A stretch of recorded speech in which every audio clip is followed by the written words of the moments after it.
She's so rotten, she wants migrants picking cotton. We present to you Democratic Congresswoman Jasmine Crockett, who made this shocking argument why America needs immigrants. Roll it, Alfred. So I had to go around the country and educate people about what immigrants do for this country, or the fact that we are a country of immigrants. Right.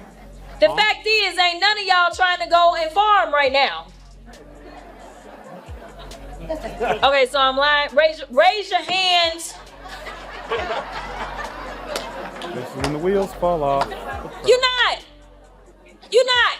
Jasmine Crockett stormed into the spotlight, certain that a fierce look and sharp attitude would silence the entire room. But what she never saw coming was Greg Gutfeld and Megyn Kelly waiting like a wrecking crew, armed with razor-sharp wit, hard facts, and zero tolerance for hollow theatrics. Greg didn't waste a single second. His roast landed so brutally and so fast, it felt like sirens should have been blaring across the studio as the stunned audience braced for impact. It's just, that's what she does. She puts out this video of her acting in a certain way, and that's how she fundraises. Mm-hmm. We actually did a bit of a deep dive on her after my old colleague from Fox News, Todd Starnes, posted something on X not long ago, Walter. He posted the following: Jasmine Crockett wants you to think she's from the hood, that she grew up on the streets. The exact opposite is true. She attended an exclusive day school where tuition is nearly $35,000 a year. She also attended Rhodes College, a private school where tuition is nearly $55,000 a year. She's cosplaying a gangsta. So we looked up her background. She was born in St. Louis. She's 43. Her dad was a Baptist pastor and a teacher. Her mother worked in a post office. She graduated from Mary Institute and St. Louis Country Day School, one of the most expensive private schools in the city. Indeed, the current tuition, $35,000 a year. As Greg brought the heat, Megyn dismantled Crockett's flimsy arguments with the icy precision of a veteran prosecutor. She exposed Jasmine like a rookie attorney, stumbling through a hopeless case, stripped of credibility in front of the jury before she even finished her lines. Crockett may have arrived dressed for a fashion runway, but she had unknowingly stepped onto a chessboard, and she was checkmated live on air. What she offered wasn't strategy at all. It was pure sass, and against two media heavyweights, sass was nothing more than confetti tossed into a raging storm. The truth became unavoidable. Crockett's entire political act is nothing but fundraising theater. She struts with anger and bravado, banking on viral clips to fuel her campaigns, but Greg and Megyn ripped that mask away and revealed her politics for what it really is: performance cosplay. They dug into her past as well, uncovering that despite selling herself as a fighter from the streets, records prove she attended elite private schools with tuition of $35,000, followed by a college charging $55,000. That's not grit, it's privilege wrapped in borrowed slang.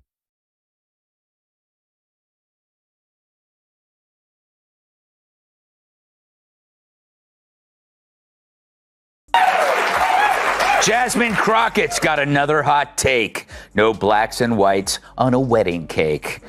The Democrats' new chosen one, Jasmine Crockett, is in the news again for an old clip where she attacked Florida Rep. Byron Donalds for marrying a white woman. Roll it, Bertha. The fact that you sitting around talking about life was better under Jim Crow, is this because you don't understand history? Or literally it's because you married a white woman and so you think that whitewashed you? That's not very woke, is it? The revelation landed like a sledgehammer. It was devastating. Born to a Baptist pastor and a hard-working mother, Crockett grew up with stability, not struggle, yet she struts around as if she's a hardened product of the streets. She plays dress-up as a political revolutionary, but Greg mocked that charade like a comedian, ripping apart a bad actor who forgot their script. He compared her debates to expired coupons, worthless, invalid, and not even worth attempting to redeem. The audience erupted with laughter as the facade crumbled further. Then, Megyn Kelly stepped forward with her signature calm authority, tearing Crockett's soundbites to pieces with timelines, receipts, and cold, hard facts. It was like watching a principal walk into a rowdy cafeteria and restore control with nothing more than sheer presence. Jasmine's arsenal of eye rolls, finger snaps, and dramatic glares collapsed instantly. Every so-called mic drop moment she thought would shine disintegrated the second Megyn answered with evidence, and Greg sliced in with jokes sharper than knives. Speaking of leftist hypocrisy and cluelessness, Jasmine Crockett is a rising star amongst the far-left progressives in this country. She's a representative from Houston, Texas, of all places, which makes no sense because she seems to be far too left for Houston, but apparently not because they elected her. It must be like, Orange County in California being like the one outlier in an otherwise uniformly state, like all red with the one blue, all blue with the one red. Okay, so Jasmine Crockett got up at a Los Angeles dinner this past Saturday, and it was hosted by, this is perfect, the Human Rights Campaign. The clash erupted when old footage of Crockett resurfaced, mocking Byron Donalds for marrying a white woman. And her hypocrisy was exposed in the harshest light. The audience recoiled as the very words she believed made her sound bold instead revealed her as small, petty, and mean-spirited. Greg wasted no time slicing into that hypocrisy with the precision of a surgeon, pointing out that Crockett doesn't engage in policy, she performs. And when the performance falls apart, nothing remains but a hollow echo. Megyn's dismantling went even deeper.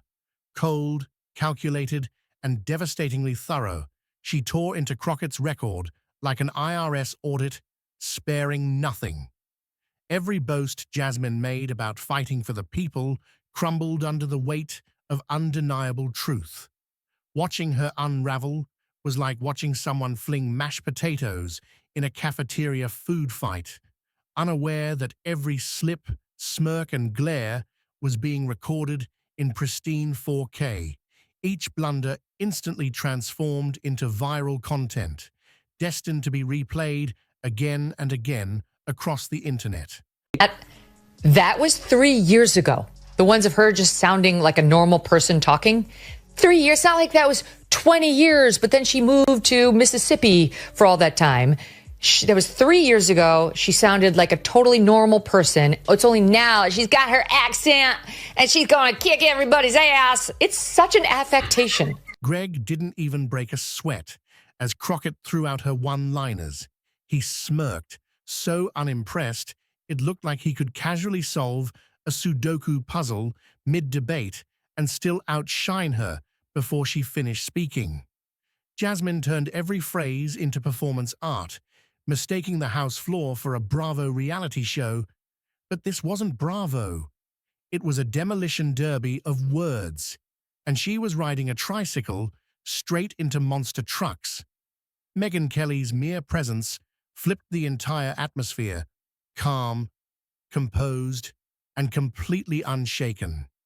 Years of clashing with presidential candidates had forged her into a powerhouse Crockett couldn't begin to match.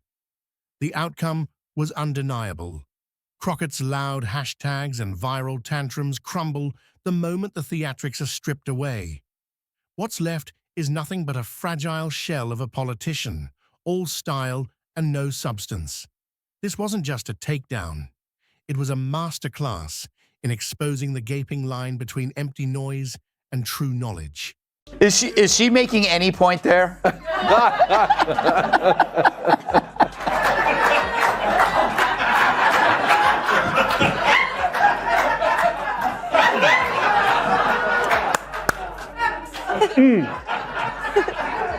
Like this makes me wish my mom made different father choices. Crockett came dripping with glitter, but Greg and Megyn arrived armed with substance. And substance always wins when the cameras finally stop rolling. In that moment, Jasmine Crockett wasn't the rising star she fancied herself to be. She was the punchline of a roast so sharp, so public, and so undeniable that even her own allies had to concede she'd been crushed on live TV. Her defenders tried spinning her meltdown as passion, but Greg and Megyn pulverized that excuse into dust. Passion without facts isn't strength. It's nothing but noise, and they exposed her noise for exactly what it was. Greg's sarcasm tore through the chaos like a buzzsaw, mocking her theatrics as the equivalent of a cashier scanning expired coupons, quickly tossed aside, worthless and not worthy of a second glance. Megyn didn't need to raise her voice. She calmly lined up Jasmine's contradictions and demolished them one after another. It was like watching a chess master sweep the board clean against an amateur, convinced that flailing arms counted as strategy. Jasmine leaned on her infamous glare, that overused stare she flashes when her words dry up. But Greg and Megyn laughed at it like a magician revealing a final trick the audience had already figured out. And when Crockett tried shifting into outrage, Greg delivered the ultimate humiliation, a dry smirk that spoke louder than any words ever could. That smirk alone demolished her entire act in seconds. So this is funny. Jasmine Crockett sits on the Judiciary Committee, and about a month ago, Walter, Oh, I testified. Yes, before the we saw Judiciary this. Committee. Yeah, and the hearings, the full committee hearings, are quite long. You can be there for over 4 hours. So, and they let the most junior members ask questions last. So I had to sit for quite a long time. And then at the very end, Jasmine Crockett, who I had never heard before, suddenly started screaming at me and Michael Schellenberger. And when you're a witness in Congress, you have to pay attention to what everybody says, because you never know when you're going to be asked an actual question and allowed to, maybe even allowed to speak.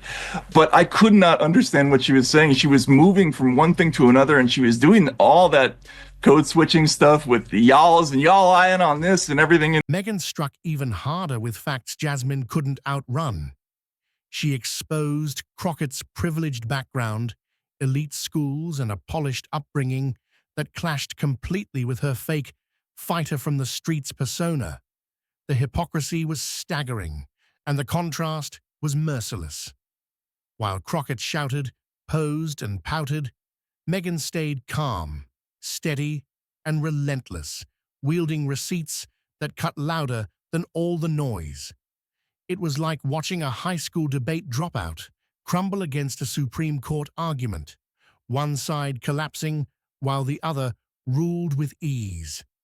Greg piled on with biting wit, mocking Jasmine's outrage as nothing more than congressional slam poetry, loud, flashy, but ultimately hollow. The audience erupted because the comparison was simply too perfect to ignore. And Megyn wasn't finished. She dismantled Crockett's congressional record, exposing it as nothing more than failed group projects where her only role was adding emojis to the PowerPoint slides. The humiliation was complete. Crockett's hypocrisy became clearer with every second. Just a few years ago, she spoke like a polished, eager politician, but now she code switches and exaggerates accents, desperately trying to play a role she was never built for. Greg obliterated that facade by pointing out the obvious. Authentic leaders don't reinvent themselves just for the cameras. He mocked her constant theatrics, saying she was less a congresswoman and more like a YouTube reaction channel in a blazer. Megyn, unflinching and ice-cold, cut deeper still, comparing Crockett's soundbites to glitter on a lawsuit, shiny, loud, but utterly meaningless when the dust settles. This woman, I've had about enough of her. She wants to be like a member of the squad. She thinks of herself like an AOC. She talks like, she's from the hood. Meanwhile, she grew up in a nice family. She didn't talk like this 3 years ago. 3 years ago, she sounded like you and I sound in this conversation. Like, I'm really excited to be going to Congress. I can't wait to get started on my new job. And now she's like, we need to smack him in the head. We know that we work for the American people. And what we not gonna do is stand around while they pull this that they trying to pull right now. Like, what? What do you, we have videotape. Why are you talking like that? No one believes this bullshit. And now she's graduated to acting like a thug. So congratulations. Your term in the U.S. Congress is going really well. That was a great impression. The truth was merciless, and there was no way around it. Jasmine tried to counter with buzzwords and outrage, but the louder she screamed, the more desperate she appeared. Her talking points buckled under the crushing weight of Greg and Megyn's unrelenting precision. Greg twisted the knife by mocking her dramatic, I feel attacked routine, reminding everyone that feelings don't build infrastructure, pass laws, or solve national crises. The audience erupted. Finally, someone had exposed the absurdity. Megyn doubled down, comparing Crockett's entire career to a Netflix special titled How Not to Govern. Every clip, every viral moment, every exaggerated glare, Megyn revealed them all as branding, not genuine service. Jasmine didn't look like a leader. She looked like a talent show hopeful, praying that sass alone could carry her through. But Greg and Megyn weren't talent judges. They were cultural wrecking balls, and they demolished everything in sight. The verdict was undeniable. Crockett's brand of hashtags and viral tantrums cannot withstand the moment theatrics are stripped away. What remained was nothing more than a hollow shell of a politician, more style than substance. This wasn't just a takedown, it was a master class in exposing the stark divide between empty noise and true knowledge. Crockett arrived with glitter, but Greg and Megyn came armed with substance, and substance always wins when the cameras stop rolling. Do you share your boxcar with people of color? I do. Yeah. My boxcar does not know race, does not know gender. It is a welcome space That is so where only beautiful. deodorant is not welcome. I like this Jasmine Crockett lady, right? It's a great name, isn't it, for a villain? Yeah. And Crockett is the whitest last name you could ever have. I want to throw that out there. Sonny Crockett, Miami Vice. Yes. It's like the whole thing is like, because I've seen her, she's very well spoken, and then she gets on certain programs and lets it. So maybe this whole thing is like a Netflix documentary, like a new spin on Dr. Jekyll and Mrs. Hyde. In that moment, Jasmine Crockett wasn't the rising star she imagined.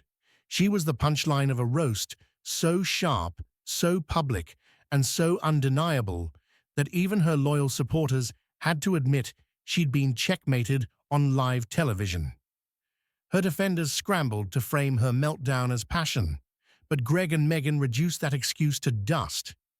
Passion without facts isn't power, it's noise, and they exposed her noise for exactly what it was. Greg's sarcasm ripped through the chaos like a buzzsaw, mocking her antics as if she were a cashier scanning expired coupons, dismissed instantly, worthless, and not worthy of debate. Megyn didn't even need theatrics. She calmly lined up Jasmine's contradictions and struck them down one after another. It was like watching a chess grandmaster wipe the board clean against an amateur who thought wild gestures counted as strategy. Jasmine leaned again on her infamous glare, that overused stare she flashes whenever her words run dry. But Greg and Megyn had seen it all before, and they laughed at it like a magician performing a trick the crowd already knew. When Crockett shifted into outrage, Greg delivered the ultimate humiliation, a dry smirk that spoke louder than 1,000 words. That single smirk dismantled her entire performance in an instant. Then Megyn hit harder, producing the undeniable receipts of her privileged past. Elite private schools, a costly upbringing, and a polished path that clashed completely with her fake fighter from the streets persona. The hypocrisy was staggering. The contrast was crushing. While Jasmine shouted, posed, and pouted, Megyn remained calm, relentless, and armed with nothing but the truth. But she is going to be the gift that keeps on giving. Yeah. You are going to be so glad she Keep popped her up around. on the scene. That's going to make up for the White House Correspondents' Dinner. She's going to we're going to get a segment a day from her. Like, this is, if you're going to talk about black history, at least know it. This is, at least know it, okay? But it goes back to, that was 45 seconds of some of the, like, Kamala, you good right now. That was some of the dumbest I ever heard in my life. Here's the thing. This goes back to what we talked about earlier. They never have a solution. Just listen to your dumbass talk. You want to talk about agriculture? Why don't you fix the lottery? Why don't you make it easier for people who want to come into this country to work in agriculture and equitation? Greg demolished that facade, reminding everyone that real leaders don't reinvent themselves for the cameras. He mocked her endless theatrics, saying she was less a congresswoman and more like a YouTube reaction channel in a blazer.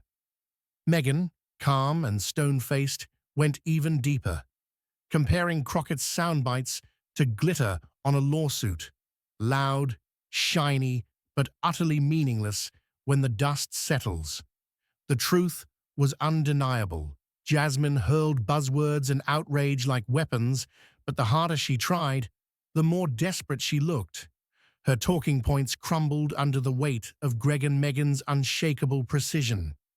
Greg twisted the knife further by mocking her "I feel attacked" act, reminding the room that feelings don't build roads, pass laws, or solve national crises. The crowd erupted. Finally, someone had said what everyone was thinking.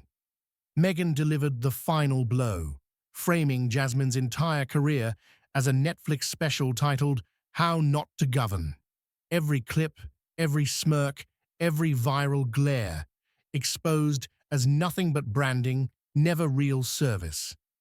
Crockett resembled a talent show contestant praying sass would save her, but Greg and Megyn weren't judges. They were cultural wrecking balls, and they left absolutely nothing standing.